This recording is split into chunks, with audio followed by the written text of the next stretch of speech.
काही लोक म्हणते धंदा करताना कसा काय करू शकता हो, चालताना कसं काय होतं नामस्मरण, बसला तरच आपला त्याला त्याच्या बाजूचं शेजार असतं ना, त्याला अचानक मयत झाल्यामुळे ना बायको म्हणणं होती.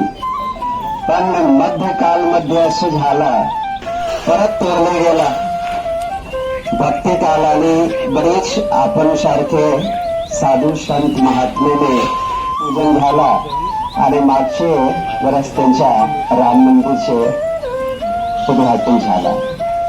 तर खूप हास शरीर हास डोळ्यामध्ये आपण रामाचे मंदिर उभे केलं. म्हणजे हा कलियुग नाही तर त्रेतायुग आहे.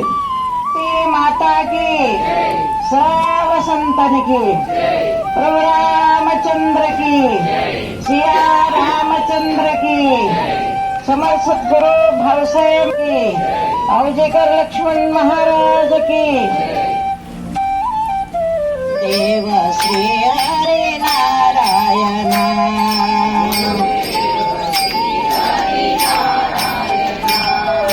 गुरुदेव श्री हरे नारायणा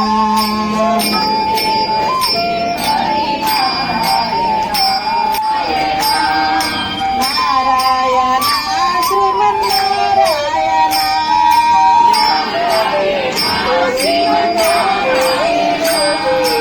गुरुदेव श्री हरे नारायण. कितीतरी गेले जन्माचे सार्थक नाही केले, अधोगती गेले रे. ओ विठ्ठल बोला ओ, अरे विठ्ठल विठ्ठल बोला म्हणून तिनं अभंग केली. आज एमएच्या लोकांना त्याचा अभ्यास करणं कठीण आहे. न शिकलेली एक स्त्री, न शिकलेली एक मुक्ताबाई, इथं शिक्षणाची गरज नाही, फक्त इथं आत्मप्रचित. पवार सरांनी आपल्याला प्रसादाची व्यवस्था केलेली आहे, म्हणून आपण नामस्मरण करत ते प्रसाद ग्रहण करायचं. त्या अगोदर आरती भजन होईल. मला अनुभवलेल्या गोष्ट सांगते मॅडम.